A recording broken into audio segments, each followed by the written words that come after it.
मुफ्ती smile Nadvi साहब ने जो मुनाजरा किया था जावेद अख्तर से, वो इस बात पर नहीं था कि खुदा कौन है। खुदा तो हिंदू भी मानते हैं, वो श्री कृष्ण को भी खुदा मानते हैं, वो श्री राम को भी रब मानते हैं, वो बारिश का देवता इंद्र देवता को मानते हैं, वो सूरज को भी सूर्य देवता कहते हैं, वो ज़मीन को भी धरती माता बोलते हैं, वो नदी को भी माता कहते हैं, वो गाय की भी इबादत करते हैं। तो खुदा कौन है, इस बात पर डिबेटिंग हुआ था। वहां तो डिबेट ये था कि डज गॉड एग्जिस्ट, क्या खुदा है, क्या ज़मीन का कोई बनाने वाला है, कोई रब है, इस पर बात हो रही थी। लेकिन ये मेरा जुमला नोट कर लो, दुनिया में खुदा मानने वाले तो बहुत सारे हैं। दुनिया के इंसानों को दो कैटेगरी में बांटा जा सकता है, एक आस्तिक, एक नास्तिक। एक अल्लाह को, एक खुदा को मानता है, खुदा को नहीं मानता है। जावेद अख्तर नास्तिक है, लेकिन दुनिया में नास्तिक लोग कम हैं, आस्तिक ज्यादा हैं, अल्लाह को मानने वाले ज्यादा हैं। मगर अल्लाह को मानने वालों में भी करोड़ों लोगों में हम मुसलमान, इस बात पर हम खुशी मना सकते हैं कि हम अल्लाह को वैसे मानते हैं जैसे अल्लाह ने अपने आप को मानने का हुक्म दिया है। हम खुदा को मानते हैं, अल्लाह को मानते हैं और सही तरीके से मानते हैं। हम ला इलाहा इल्लल्लाह पढ़ने वाली कौम है। हमारा बिलीफ ये है, हमारी आस्था ये है, हमारा अकीदा ये है कि अल्लाह के सिवा कोई इबादत के लायक नहीं है, कोई उपासना के योग्य नहीं है, कोई वर्शिप के लायक नहीं है। अल्लाह के सिवा कोई इबादत के लायक नहीं है। मेरे प्यारे साथी, क़यामत करीब आ रही है, खुदा पर भी सवाल उठाए जा रहे हैं, रसूल के ऊपर भी गंदे गंदे इल्जामात लगाए जा रहे हैं, कुरान को भी झूठा कहा जा रहा है। अल्लाह के नबी ने फरमाया, ला यज़ालुन्नासु यतसाअलून, लोग बहुत ज़्यादा एक दूसरे से सवाल करेंगे, इतना सवाल करेंगे, इतना सवाल करेंगे, यहाँ तक सवाल किया जाएगा जब तमाम चीज़ों को अल्लाह ने पैदा किया तो अल्लाह को किसने पैदा किया। अल्लाह के नबी फरमाते हैं, जब शैतान दिमाग में ये ख्याल लाए, जब तुम्हारे दिल और दिमाग में ये ख्याल आए कि अल्लाह को किसने पैदा किया, तो तुम अपने ख्याल को दिमाग से निकाल दो और औज़ु बिल्लाहि मिनश शैतानिर रजीम पढ़ लिया करो, क्योंकि ये ख्याल लाने वाला शैतान है। मेरे प्यारे साथियों, क़यामत करीब है और क़यामत की एक छोटी सी शक्ल हमारी मौत भी है। रोजाना हम मरने की खबरें सुनते हैं, कहीं आलिम मरते हैं, कहीं जाहिल मरते हैं, कहीं बड़े लोग मरते हैं, कहीं छोटे लोग मरते हैं, कहीं मासूम बच्चा मरता है, कहीं 70 साल का बूढ़ा मरता है। मौत आपसे अपॉइंटमेंट लेकर के नहीं आती है। मेरे प्यारे साथी, मौत आपसे पूछ करके नहीं आएगी, मौत अपने समय पर आएगी और आप नहीं जानते कि 2026 के कौन से महीने में आप जिंदा रहेंगे, कौन से महीने में जिंदा नहीं रहेंगे। ऐ नए साल का जश्न मनाने वाले मेरे कौम के नौजवानों, ऐ किशनगंज और अररिया के अंदर सड़कों पर हैप्पी न्यू ईयर लिखने वाले नौजवानों, ऐ बड़े बड़े होटलों में शराब के नशे में धुत हो जाने वाले नौजवानों, ऐ फिल्मी हीरोइनों का नाच देखने के लिए महंगे महंगे टिकट लेकर के होटलों में जाने वाले नौजवानों, तुम नया साल मनाने जा रहे हो। मैं तुमसे एक ही सवाल पूछता हूं, एक ही सवाल पूछता हूं। चलो ठीक है, मैं मान लेता हूं 2025 जा रहा है, बहुत सारी तकलीफें 2025 में देखने को हमें मिली थी। इसी 2025 में अहमदाबाद के प्लेन क्रैश का हादसा भी हुआ था। इसी 2025 में कश्मीर के पहलगाम में आतंकवादियों ने हमला भी किया था। इसी 2025 में बहुत बड़ी बड़ी घटनाएं होती हैं। चलो ये साल जा रहा है, बड़े दुख की बात है, 2026 आ रहा है, चलो ये खुशी की बात है, चलो हम तुम्हारी बात मान लेते हैं। मगर मैं आपसे एक सवाल करना चाहता हूं, अंग्रेजी कैलेंडर के हिसाब से अगर जनवरी से लेकर दिसंबर तक देख लिया जाए तो 365 दिन होते हैं एक साल में। ऐ नए साल बनाने वाले, तू ये बता कि तूने 2024 के मुकाबले में 2025 में तूने कौन सी नई चीजों को हासिल कर लिया, कौन सी अपनी बुराइयों पर कंट्रोल पा लिया, कौन सी अपनी कमियों को तूने दूर किया, कौन सा तूने नया इल्म हासिल किया, कौन सी अच्छी आदत तेरे अंदर पैदा हुई और कौन सी बुरी आदत तेरे अंदर से खत्म हुई।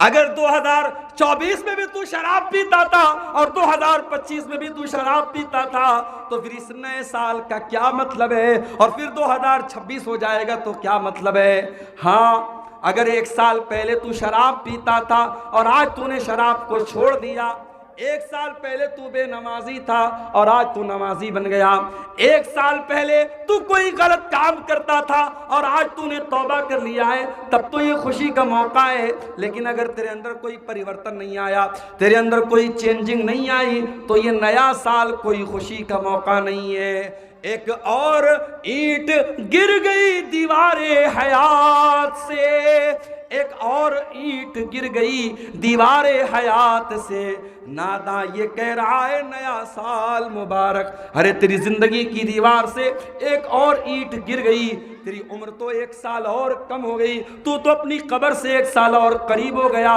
तू तो अपने अंजाम से 1 साल और करीब हो गया।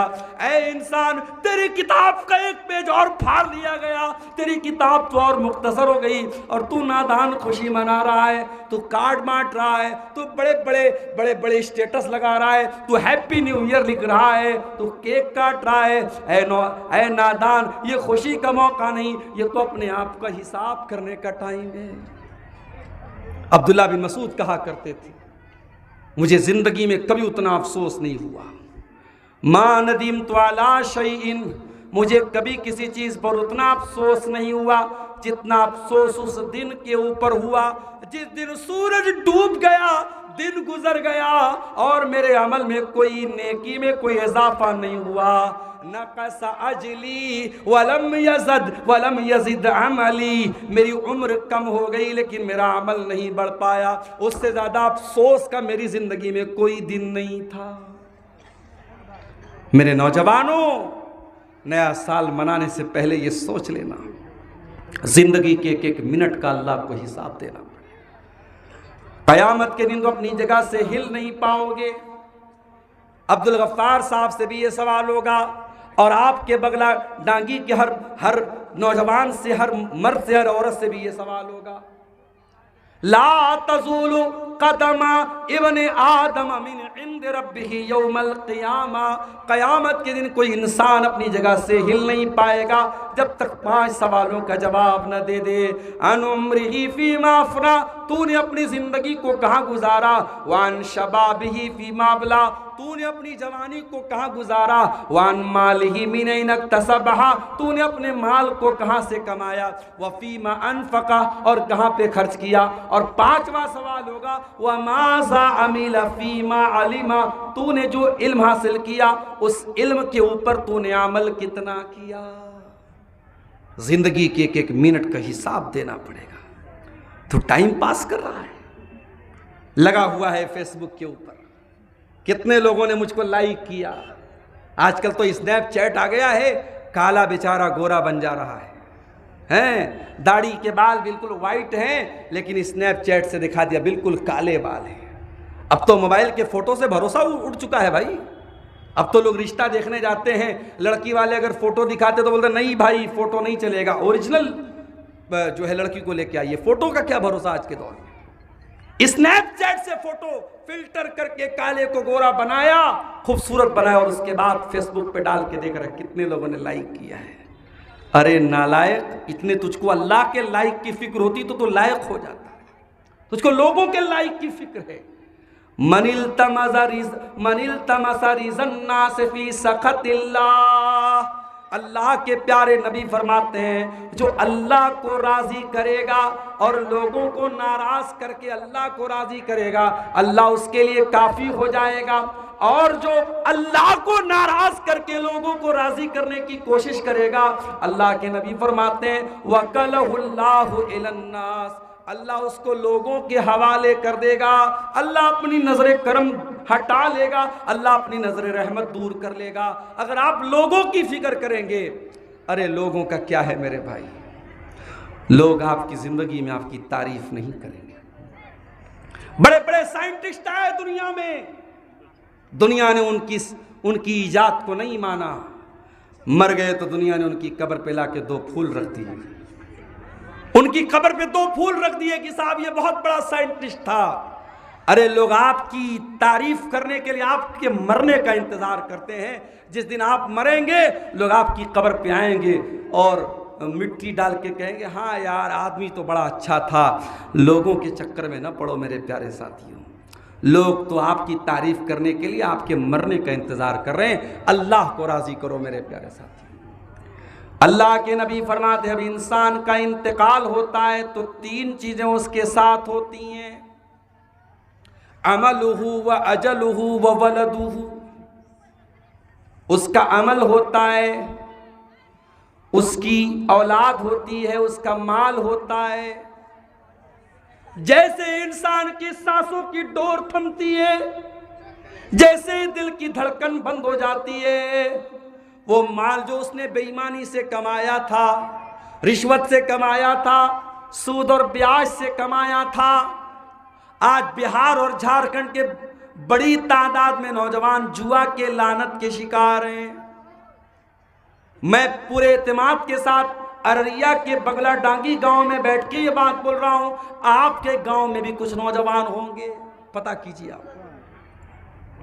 ये ऑनलाइन जुआ ने आज हमारे नौजवानों को बर्बाद करके रखा है मेरे साथ। अपने घर के माल को बेचकर, अपने घर के सामान को बेचकर, अपनी मां का पैसा चुराकर, अपने बाप का पैसा चुराकर आज नौजवान जुआ खेल रहा है, ऑनलाइन सट्टेबाजी कर रहा है, ड्रीम 11 में पैसा लगा रहा है। और 1000 लोगों में कोई एक इंसान, लाखों लोगों में कोई एक इंसान अगर करोड़पति बन भी गया तो लोग उसको नमूना बना लेते, जो देखो वो तो उसने ऑनलाइन ये जुआ खेला था, वो तो करोड़पति बन गया। अरे लाखों लोगों में एक आदमी करोड़पति बन गया, लेकिन लाखों लोग बेचारे सड़क पर आ गए, उनकी कीमती दौलत छिन गई। ये जुआ आज आपके नौजवानों को बर्बाद कर रहा है मेरे प्यारे साथ। ये जो आपने मेहनत से पैसा कमाया या हराम तरीके से पैसा कमाया या हलाल तरीके से पैसा कमाया, जिस तरीके से भी आपने पैसा कमाया है, जैसे ही आपके मरने की खबर आएगी ये सारा का सारा माल आपके वारिसों का हो जाएगा। बीवी ले लेगी, बच्चे ले लेंगे, भाई ले लेगा, आपके रिश्तेदार ले लेंगे और आप दुनिया से खाली हाथ जाएंगे। ओ बैंक बैलेंस की चिंता करने वालों, ओ तिजोरियों में माल भरने वालों, ओ जमीन व जायदाद के चक्कर में अपनी आखिरत बर्बाद करने वालों, सब ठाट पड़ा रह जाएगा जब लाद चलेगा बंजारा। सब कुछ छोड़ के जाना पड़ेगा, कुछ यहां से लेके नहीं जाओगे मेरे साथी। दुनिया में हम और आप शेरवानी पहनते हैं, कोई ब्लेजर पहनता है, कोई पैंट शर्ट पहनता है, लेकिन कफन सबका सेम रहता है। कफन बगैर पॉकेट का रहता है, कफन में कोई पॉकेट भी नहीं है कि चलो भाई उसमें नोट की कोई गड्डी भर लो। खाली हाथ दुनिया से जाना है, न माल जाएगा, न औलाद आपके साथ जाएगी। आपके बच्चे बहुत प्यार करेंगे तो क्या करेंगे? सुन लो मेरी बात। गांव के मौलाना साहब से कहेंगे अब्बा का इंतकाल हो गया। मुबारकपुर के एक इलाके में जनाजे की नमाज पढ़ने के लिए मैं गया। मरने वाला बहुत बड़े आलिम थे वो, मौलाना फजले हक मुबारकपुरी। इसी नेपाल की सरजमीन पे झंडा नगर में पढ़ाते थे वो, और यूपी के रहने वाले, मुबारकपुर के रहने वाले थे। इंतकाल हुआ था इत्तेफाक से, उसी गांव में मेरा प्रोग्राम था। मैं गया तो जनाजे की तैयारी हो रही थी। जब मैं पहुंचा क्या देखता हूं, मौलाना का जनाजा रेडी है और मौलाना के 5 बेटे हैं। 5 बेटे हैं, शायद मेरी याददाश्त अगर धोखा नहीं खा रही, शायद 5 बेटे, कम ज्यादा भी हो सकते। 5 बेटे मौलाना के हैं और सब आलिम हैं। अब कोई भी जनाजा की नमाज पढ़ा सकता है। ये एक बाप की खुशकिस्मती देखो मेरे साथी। बाप का जनाजा रखा है, 5 बेटे हैं, कोई भी जनाजा पढ़ा सकता है, कोई भी इस लायक है। अरे औलाद बनाओ तो ऐसी बनाओ मेरे प्यारे साथी। आज मुझे किसी ने बताया कि शेरशाबादी कौम में बड़ा पोटेंशियल है। शेरशाबादी कौम अगर चाहे तो ज़मीन से अगर जहाँ से 1 मन अनाज पैदा होता है, ये मेहनत करके वहाँ से 2 मन अनाज पैदा कर सकती है। इस कौम के अंदर वो पावर है, वो पोटेंशियल है। बड़ी जुझारू कौम है, बड़ी मेहनती कौम है। जिस काम में लग जाए, जिस काम में मेहनत कर दे, उस काम की दशा और दिशा बदल देती है। और आज अगर शेरशाबादी कौम के बारे में हम ये सुने कि इसमें अज्ञानता बहुत ज़्यादा है, जहालत बहुत ज़्यादा है, तालीम की कमी है, लिटरेसी की कमी है, तो ये शर्म से चुल्लू और पानी में डूब मरने की बात है मेरे प्यारे साथी। जो कौम इतनी ताकतवर हो और इतनी सलाहियतमंद हो कि इसी शेरशाबादी कौम का एक सपूत मदीना के अंदर पहुंचे और वहां मस्जिद नबी में दर्स देने का उसको मकाम हासिल हो। इसी सरजमीन पर शेरशाबादी बिरादरी में आपके मौलाना अख्तर मदनी रहमतुल्लाह अलैह और इसी तरीके से मौलाना अब्दुल मतीन मरहूम और मौलाना डॉक्टर अमानुल्लाह साहब तो भी बाहयात है। ये तमाम उलमा आपके इसी शेरशाबादी बिरादरी से पैदा हुए हैं। मेरे प्यारे साथियों, पोटेंशियल बहुत है आपकी कौम के अंदर, सलाहियत बहुत है, मगर आपने अपना एक मामूल बना के रखा है कि नहीं, हमें ज़िंदगी ऐसी ही गुजारनी है। अपने आप को बदलो मेरे प्यारे साथियों। ज़रूरी नहीं है कि हम किसान हैं तो हमारा बेटा भी आगे चल कर के किसान ही बने। हम अगर कोई मजदूरी का काम करे तो हमारा बेटा भी मजदूरी करे। इसी कटिहार के इलाके में एक जगह गया, लोगों ने बताया मौलाना मामला क्या है, हमारे यहाँ पढ़ाई लिखाई में लोग क्यों पीछे हैं। कहा कि वो लोग अपने बच्चों को भेजते हैं बेंगलोर में और कहाँ वहाँ पेंट का काम करते हैं। लड़का जैसे ही बड़ा हो गया, बाप ने सोचा चलो मैं 1000 रुपया का रोज काम कर रहा हूँ, बेटे को भी लगा देता हूँ 1000 का, वो भी काम करेगा। ये पैसे का लालच है। बच्चा ठीक ठाक पढ़ रहा था, मदरसे में अच्छी पढ़ाई कर रहा था, बाप ने बेंगलोर बुला दिया। अब वो बेंगलोर जाके वो पेंट का काम करने लगा। नस्ल दर नस्ल ऐसे ही, अगर हम पेंट का काम करते ज़रूरी है हमारा बेटा भी पेंट का काम करे, हम मजदूरी करते तो ज़रूरी है कि हमारा बेटा भी मजदूरी करे। ये सोच मेरे प्यारे साथियों हमारी कौम और हमारी बिरादरी को बहुत पीछे लेके जा रही है। तालीम के मैदान में आगे बढ़ो मेरे साथियों। आने वाला दौर बहुत नाजुक दौर है। ये दुश्मन तुम्हें खा जाएंगे वल्लाह। ये इनका मकसद सिर्फ तुमको दौलत से महरूम करना नहीं है, कारोबार से महरूम करना नहीं है, ये तुम्हारी कमर तोड़ देना चाहते हैं। और अगर दुश्मन की इस चाल से बचना है मेरे प्यारे साथियों, तो हमें और आपको अपनी ताकत को, अपनी क्षमता को, अपनी सलाहियत को, अपने टैलेंट को पहचानना पड़ेगा।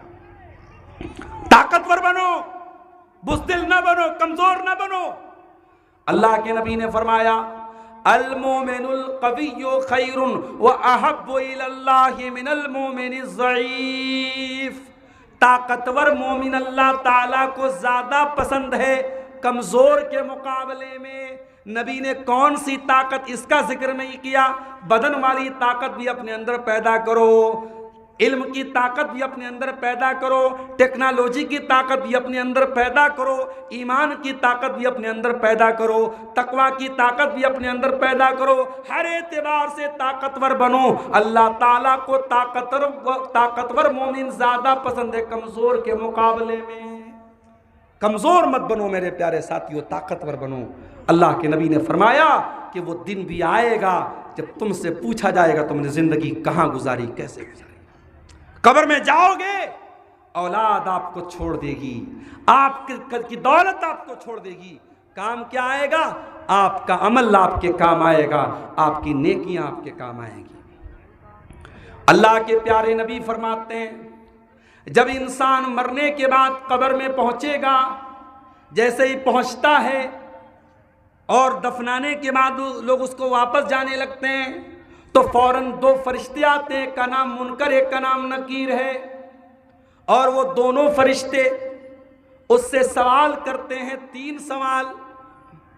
मन रब्बू का, तेरा रब कौन है? मन नबियों का, तेरे नबी कौन है? माँ दीनों का, तेरा दीन क्या है? ये 3 सवाल आपसे भी होगा, मुझसे भी होगा। और इन तीनों सवालों का जवाब इंग्लिश मीडियम स्कूल में आपको नहीं मिलेगा। माफ़ कीजिएगा मेरे भाई, मैं इंग्लिश मीडियम स्कूल के खिलाफ नहीं हूँ, बहुत अच्छी बात है। आपका बच्चा फर्राटेदार इंग्लिश बोले, मुझे खुशी होगी। आज मुफ्ती शमाइल नदवी, एक आलिम दीन, एक मदरसे का पढ़ा नौजवान, जब स्टेज पर जावेद अख्तर जैसे पढ़े लिखे आदमी के सामने इंग्लिश का ऐसा लफ्ज़ बोलता है कि जावेद अख्तर भी पूछ बैठता है भाई इस लफ्ज़ का क्या मतलब है, तो दुनिया कहती है कि मदरसे के पढ़े लिखे लोग भी ऐसे होते हैं क्या? मदरसे का पढ़ा लिखा लड़का भी ऐसा बोल सकता है क्या, इंग्लिश बोल सकता है? मेरे प्यारे साथियों, अपने बच्चों को इंग्लिश पढ़ाओ, हमें खुशी होगी, मगर हाँ इन तीनों सवालों के जवाब की तैयारी ज़रूर करा देना। ये तीनों सवालों का जवाब अगर आपके स्कूल के सिलेबस में नहीं है, कॉलेज के सिलेबस में नहीं है, अगर आपकी 12 करने वाली, BA करने वाली, MA करने वाली लड़कियां अगर इन तीनों सवालों का जवाब नहीं तलाश कर पा रही हैं, तो फिर अगर कटिहार और पूर्णिया से खबर आ जाए कि मुसलमान लड़की गैर मुस्लिम के साथ फरार हो गई, मुर्तद हो गई, तो हैरत मत करना, क्योंकि आपने इन तीनों सवालों का जवाब तो कभी अपनी लड़कियों को बताया ही नहीं। आपकी लड़कियां तो जानती नहीं कि दीन क्या है। साल में एक जलसा होता है, आपकी लड़की बन सवर कर मेकअप करके जलसे में गई, 2-4 तकरीरें उसने सुन ली, बात खत्म। आपके यहाँ औरतों को दीन सिखाने का कोई इंतज़ाम ही नहीं है। आपकी मस्जिदों में जुमा का खुतबा होता है, मैंने पूरा सर्वे कर लिया, कटिहार से लेके अररिया तक, सुपौल तक, बीरपुर तक, आपकी मस्जिदों में औरतों का इंतज़ाम भी नहीं होता है। जलसों में औरतें आती हैं, आधी से ज़्यादा औरतें मार्केट में मेले में घूमती रहती हैं। आपकी औरतें दीन कैसे सीखेंगी? और जब वो दीन नहीं सीखेंगी तो फिर आपको ये शिकायत करने का हक नहीं है। जब दरवाज़ा खुला होगा तो घर में कुत्ता दाखिल हो जाएगा। जब आपकी लड़कियां दीन नहीं सीखेंगी, जब दीन नहीं जानेंगी मेरे प्यारे साथियों, तो फिर उनको कोई गैर मुस्लिम या कोई भी XYZ अगर उनको अपने दीन में लेके चला जाता है, तो आपने जब सिक्योरिटी मजबूत नहीं की है तो ये तो होना ही था। मेरे प्यारे साथियों, बीमार दवाई खाता नहीं, बदनाम तबीब का नाम हुआ, हुए काम बुरे तो मुसलमान से, बदनाम बेचारा इस्लाम हुआ। हाँ, हमारे नौजवान को एक काम बहुत अच्छा लगता है, राजनीति करना उसको बहुत अच्छा लगता है। कोई फला पार्टी की राजनीति कर रहा है, कोई फला पार्टी की राजनीति कर रहा है। राजनीति करना बहुत मजा आता है, और राजनीति में जब मुसलमान जाता सबसे पहले क्या खोता है? अपने ईमान की गैरत खो देता है। 25 दिसंबर की तारीख आई, नेताजी बहुत बड़े मुस्लिम कायद हैं, मुस्लिम क़ियादत का प्रमुख चेहरा है। नेताजी ने स्टेटस लगाया, मैरी क्रिसमस। अखबार पे नेताजी का बड़ा सा फोटो आया, क्रिसमस की तमाम ईसाई बरादरी को मुबारकबाद देता हूं। अच्छा, क्यों आप मुबारकबाद दे रहे भाई? मैं आपसे ये नहीं कहता कि आप ईसाइयों से कोई घृणा कीजिए, तासुब रखिए, नफरत रखिए, नहीं, लेकिन मैरी क्रिसमस कहने की क्या जरूरत, हैप्पी क्रिसमस कहने की क्या जरूरत है?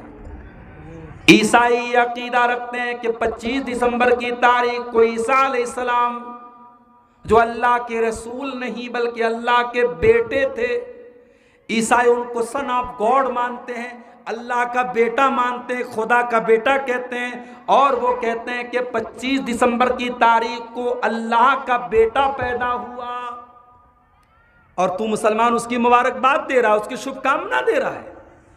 तेरा कुरान तुझको सिखाता है, कुल हु अल्लाहु अहद लम यलिद अल्लाहुस समद लम यलिद वलम यूलद वलम यकुल लहू कुफुवन अहद। ऐ नबी कह दीजिए अल्लाह एक है, अल्लाह बेनियाज है, अल्लाह का कोई बेटा नहीं, अल्लाह किसी का बेटा नहीं, और अल्लाह के समकक्ष कोई नहीं, अल्लाह के बराबर कोई नहीं। तेरा दीन तो ये सिखा रहा है अल्लाह का कोई बेटा नहीं। तेरा दीन तो ये सिखा रहा है, तकादुस समावातु यतफत्तरन मिन्हु व तनशक्कुल अर्ज़ु वल जिबालु हद्दा अन दअउ लिर्रहमानी वलदा। आसमान फट जाए, जमीन में सुराख हो जाए और ये पहाड़ गिर जाए, ये उतनी बड़ी बात नहीं है जितनी बड़ी बात ये है अन दअउ लिर्रहमानी वलदा, कि ये लोग अल्लाह ताला के लिए बेटा करार देते हैं, ये लोग रहमान के लिए बेटा करार देते हैं। अल्लाह के लिए बेटा मानना इतना बड़ा पाप है कुरान की नज़र में कि ज़मीन फट जाए, आसमान फट जाए, उतना बड़ा पाप नहीं, उतनी बड़ी बात नहीं है। और तू कह रहा है मैरी क्रिसमस। अफसोस है तेरी अकल पर, और अफसोस है तेरी सेकुलरिज्म पर, और अफसोस है तेरी दूरंदेशी पर, और अफसोस है तेरी रोशन ख्याली पर। मुसलमानों, राजनीति करो मगर अपने ईमान को खो करके नहीं, अपने दीन के समझौते पर हमें राजनीति नहीं करना है मेरे प्यारे साथी। हमारे नबी को भी ऑफर किया गया था, अय मोहम्मद सल्लल्लाहु अलैहि वसल्लम इतने कट्टरपंथी मत बनिए, आइए समझौता कर लेते हैं। एक दिन आप हमारे माबूदों की पूजा कर लीजिए, एक दिन हम आपके माबूदों की इबादत कर लेंगे, एक दिन आप हमारी तारीफ कीजिए, दूसरे दिन हम आपकी तारीफ करेंगे। नबी ने कोई जवाब नहीं दिया। कुरान की आयतें नाज़िल हो गई, कुल या अय्युहल काफिरून ला आबुदु मा ताबुदून वला अंतुम आबिदून मा आबुद वला अना आबिदुम मा अबदतुम वला अंतुम आबिदून मा आबुद लकुम दीनुकुम वलिय दीन। ऐ नबी आप ऐलान कर दीजिए, ऐ इनकार करने वालों, ऐ कुफ्र करने वालों, ऐ काफिरों, जिसकी इबादत तुम करते हो उसकी मैं नहीं करता, जिसकी मैं करता हूं उसकी तुम नहीं करते, जिसकी तुम कर सकते हो मैं नहीं कर सकता, जिसकी मैं करता हूं तुम नहीं कर सकते, तुम्हारा दीन मेरे लिए मेरा दीन। इस्लाम में अकीदे से कॉम्प्रोमाइज नहीं। हर वो त्योहार जिस पर शिर्क हो रहा, उस त्यौहार की मुबारकबाद देना, उस त्यौहार में शामिल होना आपके ईमान के लिए इसकी परमिशन नहीं है मेरे प्यारे साथियों, आपके दीन में इसकी परमिशन नहीं है। ईसा अलैहिस्सलाम जब पैदा हुए, कैसे पैदा हुए थे मालूम है? बगैर बाप के पैदा हुए। ईसाई कहते हैं अरे तुम्हारे मोहम्मद सल्लल्लाहु अलैहि वसल्लम किससे पैदा हुए? माँ का नाम क्या था? आमिना। बाप का नाम क्या था? अब्दुल्ला। तुम्हारे आखिरी नबी जिनको तुम आखिरी नबी मानते हो वो माँ से भी पैदा हुए, बाप से भी पैदा हुए, और हम जिसको अपना नबी मानते हैं वो तो मरियम से पैदा हुए। उनके बाप कौन थे? उनका बाप अल्लाह था, नऊजुबिल्लाह। ये ईसाई बोलता है। हम ईसाई से बड़े प्रेम से कहते हैं, बड़े सौहार्द से कहते हैं, ऐ मेरे ईसाई भाई, तुझको अगर इस पर हैरत हो रही है कि ईसा अलैहिस्सलाम बगैर बाप के कैसे पैदा हो गए, तो आ मैं तुझको बताता हूं। आदम अलैहिस्सलाम की तो कोई माँ भी नहीं, कोई बाप भी नहीं। अल्लाह ने मिट्टी का पुतला बनाया, उसके अंदर रूह डाल दी, और अल्लाह ताला ने आदम को अपने हाथ से बनाया।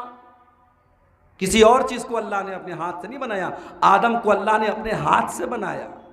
खलक तो बेयदी, मैंने आदम को अपने हाथ से पैदा किया, कुरान में अल्लाह ने कहा। आदम को अल्लाह ने बगैर माँ बाप के पैदा कर दिया, तो जो अल्लाह आदम को बगैर माँ बाप के पैदा कर सकता है वो ईसा को बगैर बाप के क्यों नहीं कर सकता है? और आगे बढ़ो, आदम पैदा हुए, आदम के बदन से अल्लाह ताला ने उनकी पसली से हजरत हव्वा को पैदा किया। हव्वा एक मर्द से पैदा की गई। हव्वा की पैदाइश में किसी औरत का कोई रोल नहीं था।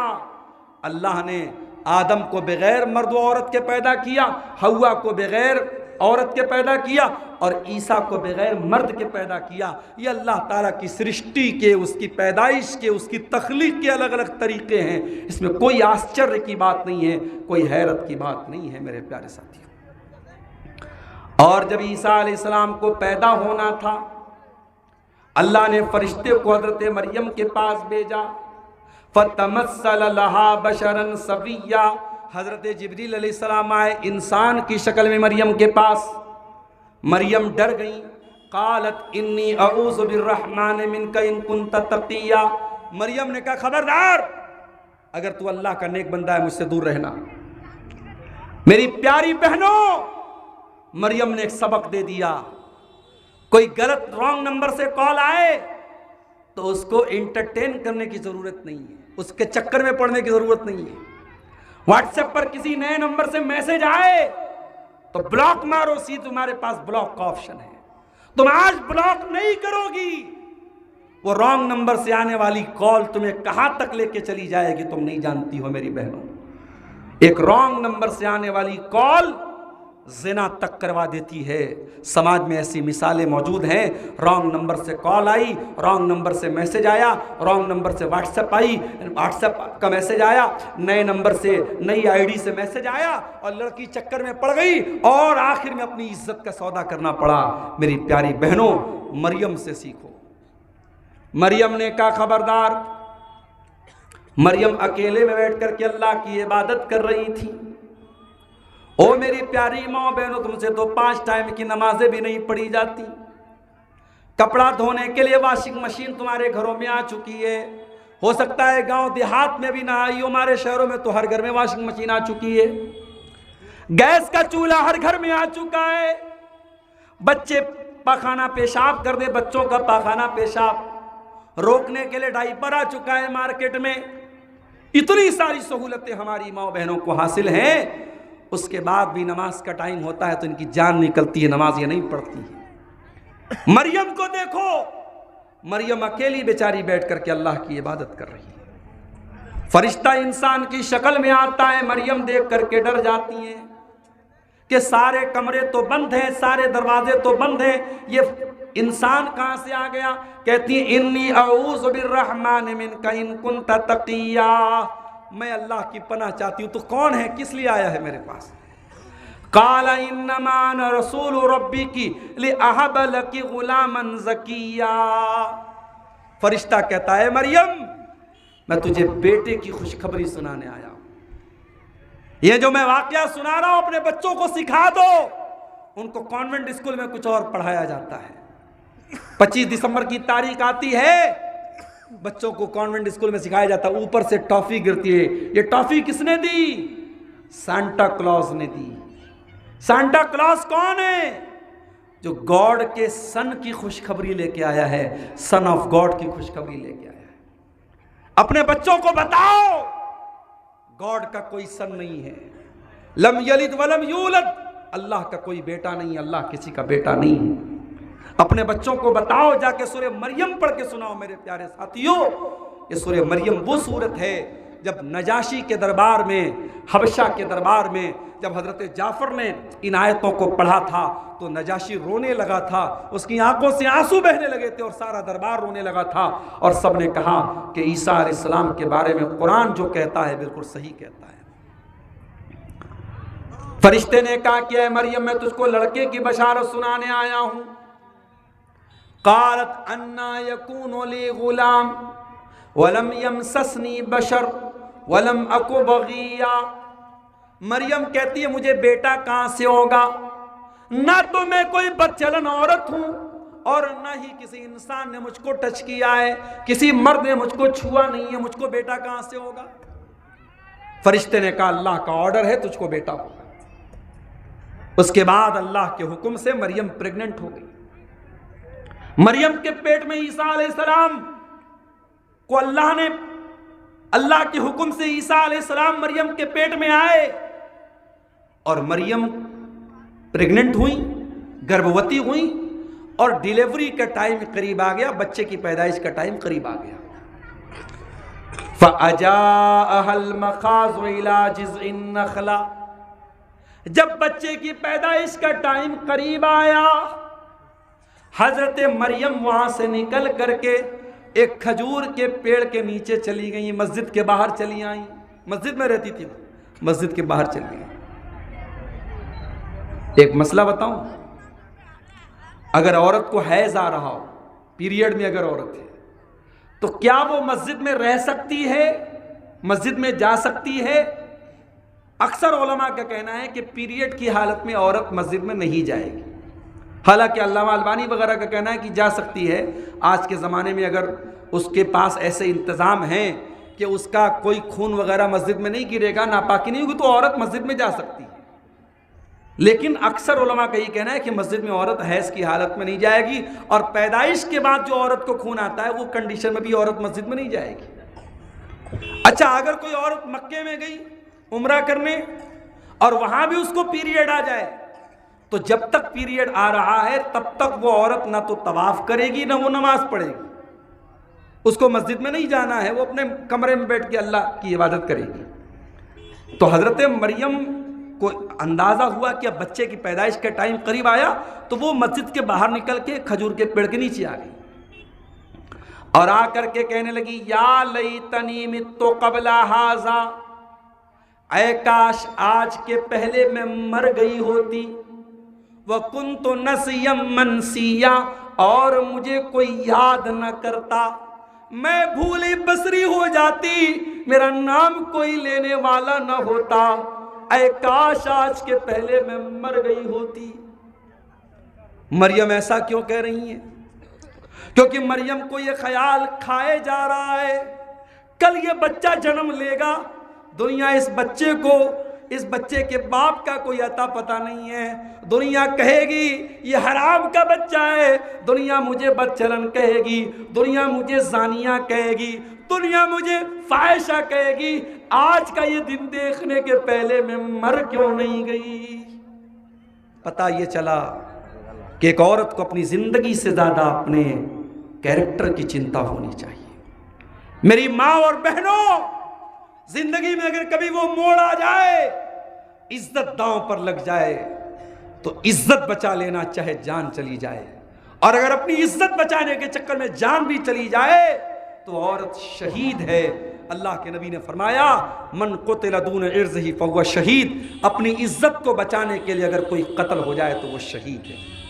जिस तरीके से अगर बच्चे की पैदाइश के दौरान अगर औरत का इंतकाल हो जाए, अल्लाह के नबी ने उस औरत के बारे में भी कहा कि वो भी शहीद औरत है, उसको भी शहीद का दर्जा मिलेगा जो बच्चे की पैदाइश के दौरान जिस औरत का इंतकाल हो जाए।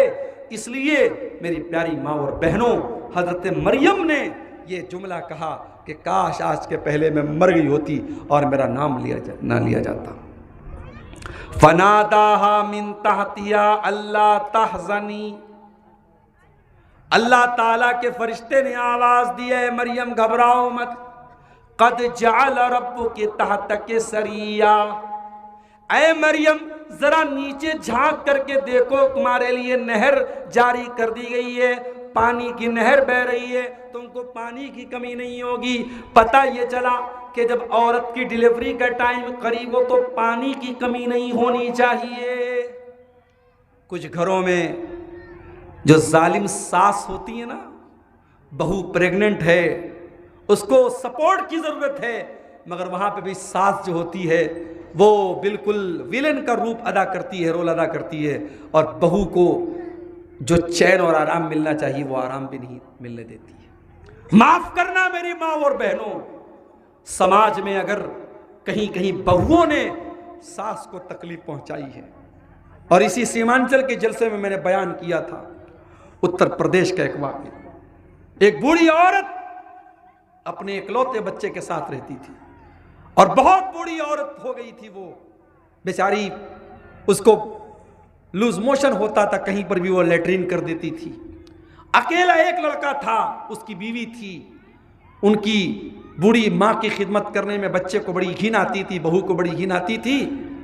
एक दिन लोगों ने देखा कि माँ की लाश पड़ी है, और लोगों ने यहां तक कहा, ऐसा डाउट हो रहा था औरत की लाश देख करके कि बहू और बेटे ने मिलकर के जहर दे दिया अपनी बूढ़ी माँ को। अगर समाज में ऐसा जालिम बेटा अगर हमको मिलता है और ऐसी जालिम बहू मिलती है तो सास को जहर देती है, तो माफ़ करना। समाज में ऐसी सासें भी मिलती हैं जो अपनी जबान के जहर से अपनी बहू का जीना हराम कर देती है। अगर 2-4 साल शादी के गुजर जाए और औलाद ना हो, चाहे मेडिकल साइंस की रिपोर्ट ये बता रही हो कि औरत के अंदर कोई दिक्कत नहीं है, लड़के के अंदर कुछ कमी है, उसके जो है स्पर्म काउंट कम है, या जो भी मसला है, लेकिन माँ ये ताना मारने में चूकती नहीं, कह रहे ये तो बांझ औरत मेरे घर में आ गई, इसको तो औलाद नहीं हो रही है, इसको तो बच्चा नहीं हो रहा है, उसका जीना हराम कर देती है। जहेज की लोभी औरतें, अगर बहू घर से जहेज कुछ कम लाती है तो ऐसी भी सास होती हैं समाज में जो बहू को ताने मारती हैं, अरे तू तो गरीब घर की आई है, फकीर घर की आई है, तू लेके क्या आई है। उस बहू को ताना मार मार करके उसको मेंटली डिस्टर्ब करती हैं, उसको हरासमेंट उसको करती, उसको तकलीफ पहुंचाती है। मेरी प्यारी माँ और बहनों, तुम अगर किसी की सास हो तो जो लड़की तुम्हारी बहू बन के आई है वो भी किसी की बेटी है। उसकी जगह अपनी बेटी को रख के सोचो, अपनी बेटी के बारे में तुम सोचती हो कि वो चैन से रहे, आराम से रहे, उसकी नंदे उसको कोई तकलीफ न पहुंचाए, उसकी सास उसको कोई तकलीफ न पहुंचाए, उसकी देवरानी उसको कोई तकलीफ न पहुंचाए, तो जिस औरत को तुम बहू बना के लाई हो वो भी किसी की बेटी है, वो भी किसी की बहन है, उसकी इज्जत का ख्याल करो। अगर वो प्रेग्नेंट है और डिलीवरी के टाइम करीब है, उसको जिन चीज़ों की ज़रूरत है वो चीज़ें पहुंचाओ। इसी समाज में हमने देखा कि सास की लापरवाही की वजह से बच्चा कमज़ोर पैदा होता है, और जिन घरों में सास ख्याल रखती है बहुओं का और शौहर ख्याल करता है बीवी का, बच्चा सेहतमंद पैदा होता है। मेरे प्यारे साथियों, कहीं ऐसा न हो आज की होने वाली गलती की सज़ा हमें कल भुगतनी पड़े। इसलिए हर माँ से कहना चाहूँगा कि अगर आप अपने बेटे की माँ हैं तो अपनी बहू की भी माँ बन के दिखाइए, और बहू से कहूँगा कि अपनी सास को माँ का दर्जा दीजिए, बेटी बन के रहिए। मेरी प्यारी माँ और बहनों, मरियम की जब हज़रत ईसा की पैदाइश का टाइम करीब आया, अल्लाह ने कहा कि ए मरियम ज़रा नीचे देख, हमने पानी का इंतज़ाम कर दिया है। वहुज़्ज़ी इलैकी बिजिज़्इन नख़ला, और ए मरियम ज़रा तू खजूर की टहनी को हिला कर को तो देख, तो साक़ित अलैकी रुतबन जनिया, तेरे ऊपर ताज़ा ताज़ा खजूरें गिरेंगी। पता ये चला कि हज़रत ईसा की पैदाइश दिसंबर के महीने में नहीं हुई थी, क्योंकि खजूर के पकने का टाइम दिसंबर नहीं होता। खजूर कब पकती है? मई और जून के महीने में पकती है। इसका मतलब ये हुआ कि ईसाई गलत टाइम ईसा अलैहिस्सलाम की पैदाइश का जश्न मना रहे हैं। ईसा अलैहिस्सलाम दिसंबर में नहीं पैदा हुए थे, वो तो गर्मी के मौसम में पैदा हुए थे। और एक सबक ये भी मिला, हिम्मत मर्दा मदद खुदा, तुम हरकत करोगे तब अल्लाह बरकत देगा। हजरत मरियम कमज़ोर हैं, डिलीवरी का टाइम है, बच्चे की पैदाइश का टाइम है, मगर उस टाइम भी अल्लाह ने कहा खजूर के पेड़ को हिलाओगी तब तुमको खजूर मिलेगी।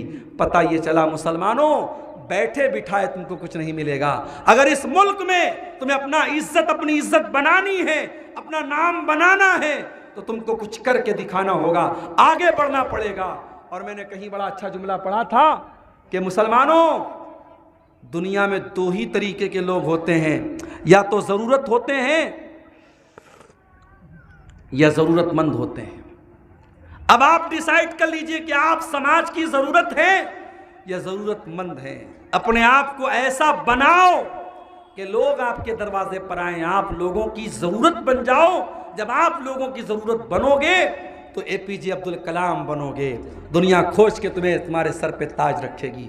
जब तुम समाज की ज़रूरत बनोगे तो इसी मुल्क में तुमको ऑफिसर भी बनाया जाएगा, तुमको पुलिस में भी भर्ती की जाएगी, तुमको आर्मी में भी भर्ती की जाएगी।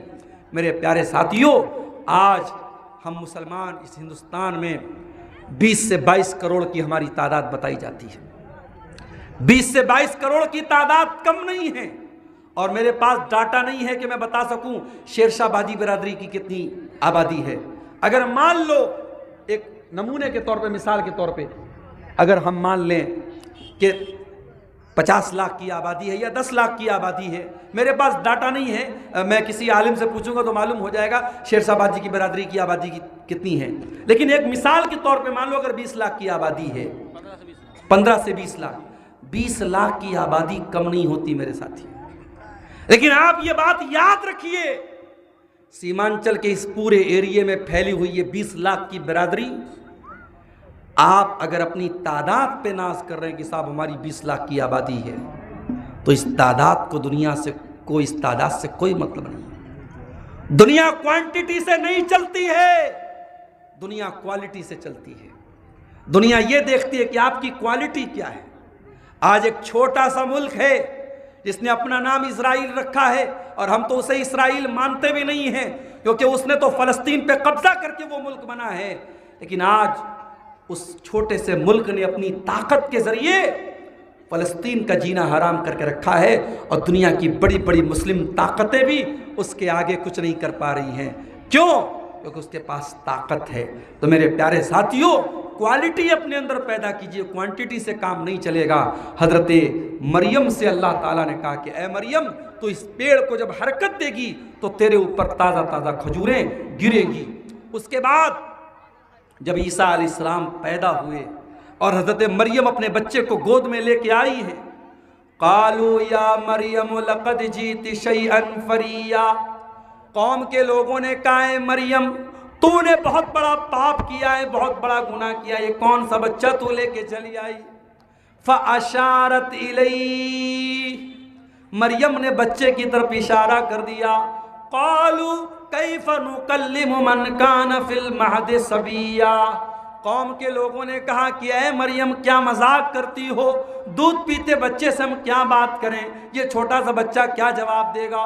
क़ाला इन्नी अब्दुल्लाह, मरियम का बच्चा अपनी माँ की गोद में बोल पड़ता है। ईसा अलैहिस्सलाम बोल पड़ते हैं और कहते इन्नी अब्दुल्लाह, मैं अल्लाह का बंदा हूँ। आतानियल किताब, अल्लाह ने मुझको अपनी किताब इंजील दी है। वजालनी नबिया, और अल्लाह ने मुझको नबी बनाया है। वजालनी मुबारकन ऐनमा कुन्तु, और अल्लाह ने मुझको बरकत वाला बनाया है मैं जहाँ पर भी रहूँ। वऔसानी बिस्सलाति वज़्ज़काह, और अल्लाह ने मुझे नमाज और ज़कात का हुक्म दिया है मादुम तो हय्या, जब तक मैं दुनिया में जिंदा रहूं। गौर करो, ईसाई कहते हैं कि हम ईसा अलैहिस्सलाम को मानते हैं। ईसाइयों के चर्च के बाहर बड़े बड़े अक्षरों में लिखा रहता है यीशु मसीह ने ये कहा, यीशु मसीह ने ये कहा। वो दावा करते हैं वी लव जीसस, हम ईसा अलैहिस्सलाम से प्यार करते हैं, उनसे मोहब्बत करते हैं। ईसाइयों, अगर तुम वाकई में ईसा अलैहिस्सलाम से प्यार करते हो तो ईसा अलैहिस्सलाम की ज़बान से जो पहला लफ्ज़ निकला है उसे तुम क्यों नहीं मानते हो। ईसा अलैहिस्सलाम पहला लफ्ज़ क्या बोलते हैं दुनिया में आने के बाद? I am slave of Allah, I am slave of Allah, मैं अल्लाह का बंदा हूँ। ईसा तो अपने आप को अल्लाह का बंदा कह रहे हैं और तुम कह रहे हो सन ऑफ गॉड है। तो तुम तो ईसा अलैहिस्सलाम की ज़बान से निकले पहले लफ्ज़ का इनकार करते हो। इसलिए ईसाइयों, तुमको अपने आप को क्रिश्चियन कहने का कोई अधिकार नहीं है, तुमको ईसाई कहने का कोई अधिकार नहीं है। क्यों? क्योंकि तुम ईसा अलैहिस्सलाम की तालीम पर अमल नहीं करते हो। मेरे प्यारे साथियों, ईसा अलैहिस्सलाम पर सही तरीके से अगर कोई ईमान रखता है तो हम मुसलमान ईमान रखते हैं। और इसीलिए हमारे कुरान में हमको बताया गया अलिफ लाम मीम ज़ालिकल किताबु ला रैब फ़ीहि हुदल लिल मुत्तक़ीन अल्लज़ीना युमिनूना बिल गैबि व युक़ीमूनस सलाता व मिम्मा रज़क़नाहुम युनफ़िक़ून वल्लज़ीना युमिनूना बिमा उन्ज़िला इलैका व मा उन्ज़िला मिन क़ब्लिका व बिल आखिरति हुम युक़िनून। ऐ नबी, मुत्तकी तो वो लोग हैं, ईमान वाले तो वो लोग हैं जो आपके ऊपर उतरने वाली किताब कुरान के ऊपर भी ईमान रखते हैं और आपसे पहले जो किताबें उतारी गई तौरात और इंजील उनके ऊपर भी ईमान रखते हैं। तो हम वो कौम हैं, हम कुरान को भी मानते हैं और हम तौरात और इंजील को भी मानते हैं। लेकिन हाँ, मौजूदा दौर में जो तौरात और इंजील हैं इनके अंदर चेंजिंग हुई है, इनके अंदर परिवर्तन हुई है। लिहाजा इनके अंदर जो सही बातें हैं जो कुरान और हदीस से मैच करेंगी उन बातों को तो हम ले लेंगे, जो गलत बातें हैं हम उनको ठुकरा देंगे, हम उनको नहीं मानेंगे। मेरे प्यारे साथियों, आज 25 दिसंबर की तारीख के मौके पर हमें ये सबक याद रखना चाहिए। और इसी के 5 दिन के बाद, 6 दिन के बाद जब 31 दिसंबर की तारीख आए तो हमें फिर मैं उसी आयत की तरफ लेके आपको जाना चाहता हूँ जो खुतबे मसनूना के शुरू में मैंने पढ़ी थी। अल्लाह ने फरमाया इक़्तरब लिन्नास हिसाबुहुम व हुम फ़ी ग़फ़लतिन मुरिज़ून। ऐ लोगो, तुम्हारे हिसाब का टाइम करीब है और फिर भी तुम गफलत के शिकार हो। और दूसरी आयत जो मैंने पढ़ी थी ज़रा उसको भी आप समझ लीजिए। इंसान के ऊपर जब मुसीबत आती है, परेशानी आती है और अल्लाह ताला जब उसको थोड़ी आजमाइश में डालता है तो इंसान क्या कहता है, ज़रा नक्शा देखिएगा। अल्लाह ने फरमाया व अम्मा इज़ा मब्तलाहु फ़क़दर अलैहि रिज़्क़हु, जब इंसान की रोज़ी को अल्लाह ताला तंग कर देता है और रोज़ी को तंग करके आजमाता है, फ़यक़ूलु रब्बी अहानन, तो इंसान कहता है अल्लाह ताला ने तो मुझको ज़लील कर दिया। कल्ला, ऐसा हरगिज़ नहीं है। अल्लाह दौलत दे करके न तो किसी को इज्जत देता है, न दौलत छीन करके किसी को जलील करता है। बल्ला तुकरिमूनल यतीम, लेकिन ऐ मेरे बंदो तुम्हारे अंदर कुछ कमजोरियां हैं। तुम यतीम की इज्जत नहीं करते, तुम यतीम का ख्याल नहीं करते, तुम अनाथ का ख्याल नहीं करते। को आपके खानदान में कोई बच्चा अनाथ हो जाए, कोई बच्चा यतीम हो सके उसकी पढ़ाई का खर्च अपने जिम्मे ले लेना, हो सके तो उसके पालन पोषण की जिम्मेदारी ले लेना। और अगर ये नहीं कर सकते तो कभी यतीम के माल पे नजरें जमा के न बैठ जाना, यतीम के माल को हड़पने की कोशिश न करना, यतीम के माल पे कब्जा न कर लेना। इन्नल्लज़ीना याकुलूना अम्वालल यतामा ज़ुल्मा, जो लोग यतीम का माल नाजायज तरीके से खा जाते हैं, इन्नमा याकुलूना फी बुतूनिहिम नारा, वो अपने पेट में जहन्नम की आग भरते हैं। यतीम का बड़ा हक है मेरे प्यारे साथियों, अगर कोई बच्चा यतीम है उसका बड़ा हक है। इसीलिए अल्लाह के नबी ने यतीम के बारे में फरमाया, अना व काफिलुल यतीम कहातैन, किसी यतीम को पालने वाला और मैं जन्नत में ऐसे रहेंगे। आपने अपनी दोनों उंगलियों से इशारा करके फरमाया जैसे ये दोनों उंगलियां एक दूसरे के साथ मिली हुई हैं, मैं और यतीम की परवरिश करने वाला जन्नत में ऐसे रहेंगे। और एक सहाबी अल्लाह के नबी के पास आए और उन्होंने कहा कि अल्लाह के नबी, मुझे अपने दिल में बड़ी सख्ती महसूस होती है। तो आपने फरमाया अगर दिल की सख्ती को दूर करना है तो किसी यतीम के सर पे मोहब्बत से हाथ फेर दो। कल्ला बल्ला तुकरिमूनल यतीम वला तहाद्दून अला तामिल मिस्कीन, और ऐ मेरे बंदो तुम गरीबों को खाना नहीं खिलाते हो, तुम गरीबों को खाना खिलाने पर एक दूसरे को उभारते नहीं हो। अगर आपके घर में इतनी ताकत है कि आप किसी गरीब को खाना खिला सकते हैं तो खाना खिलाया करो मेरे भाई। किसी गरीब को खाना खिलाने से आपके घर में कमी नहीं होगी, किसी मेहमान को खाना खिलाने से आपके घर में कमी नहीं होगी। लोगों को खाना खिलाना ये भी हमारे नबी की एक तालीम है। अल्लाह के नबी ने फरमाया, अय्युहन्नास अफ्शुस सलाम व आतिमुत ताम व सिलुल अरहम, ऐ लोगों सलाम को फैलाओ, ऐ लोगों सलाम को फैलाओ, ऐ लोगों को खाना खिलाओ, ऐ लोगों रिश्तों को जोड़ा करो। वसल्लू बिल्लैलि वन्नासु नियाम, और रात में नमाज पढ़ो जब लोग सो रहे हो, जब दुनिया अपने बिस्तर पे सो रही हो, जब लोग आराम से अपने कंबल और रजाई के अंदर आराम कर रहे हो, तुम तहज्जुद की नमाज पढ़ा करो। तदखुलुल जन्नत बिसलाम, तो तुम आराम से सलामती के साथ जन्नत में चले जाओगे। तो मेरे प्यारे साथियों, अल्लाह के नबी ने यतीम का और इसी तरीके से गरीब को खाना खिलाने का बड़ा हमको हक बताया है। और वही बात कुरान कह रहा है, वला तहाज़ूना अला तामिल मिस्कीन, तुम गरीबों को खाना नहीं खिलाते हो। वताकुलून तुरासा अकलन लम्मा, और ये लोगों तुम वरासत को डकार जाते हो, तुम अपनी बहन बेटियों का हक खा जाते हो, तुम अपने रिश्तेदारों की वरासत को खा जाते हो। आज हमारे समाज में लोग बड़े पढ़े लिखे हो गए, बड़े कुरान और हदीस पे चलने वाले हो गए, मगर आज के कुरान और हदीस पे चलने का दावा करने वाले समाज में भी, आज आपकी बिरादरी और आपके समाज में भी आप नजर उठा के देख लीजिए कि बहनों को और बेटियों को उनकी बाप की वरासत कितने लोग देते हैं। आज बहन और बेटियों की वरासत में उनका हक देने का रिवाज ना हमारे बनारस और यूपी में है, ना आपके बिहार और सीमांचल में है। मेरे प्यारे साथियों, मुसलमान आज इस मामले में बहुत पीछे है। कुरान की आयत हम पर अप्लाई होती है, वताकुलून तुरासा अकलन लम्मा, कि तुम वरासत का माल खा जाते हो। वतुहिब्बूनल माल हुब्बन जम्मा, और तुम बहुत सारा माल जमा करते हो, तुम बड़ी मोहब्बत के साथ माल जमा करते हो, तुम्हें माल से बड़ी मोहब्बत है। कल्ला इज़ा दुक्कतिल अर्दु दक्कन दक्का, याद करो मेरे बंदो, जब एक दिन जमीन को कूट दिया जाएगा, जमीन को पीट दिया जाएगा, जमीन को रेजा रेजा कर दिया जाएगा। वजा रब्बुका वल मलकु सफ़्फ़न सफ़्फ़ा, और क़यामत के दिन तुम्हारा रब आएगा और फरिश्ते भी लाइन लगा करके सब लगा करके आएंगे। वजा रब्बुका वल मलकु सफ़्फ़न सफ़्फ़ा वजीअ यौमइज़िन बिजहन्नम, और क़यामत के दिन जहन्नम को भी लाया जाएगा। यौमइज़िन यतज़क्करुल इंसान, और क़यामत के दिन इंसान को अपने गुनाह याद आएंगे, अपनी गलतियां याद आएंगी, अपने पाप याद आएंगे। वह अन्ना लहु ज़िक्रा, लेकिन क़यामत के दिन पछताने से कोई फ़ायदा नहीं होगा।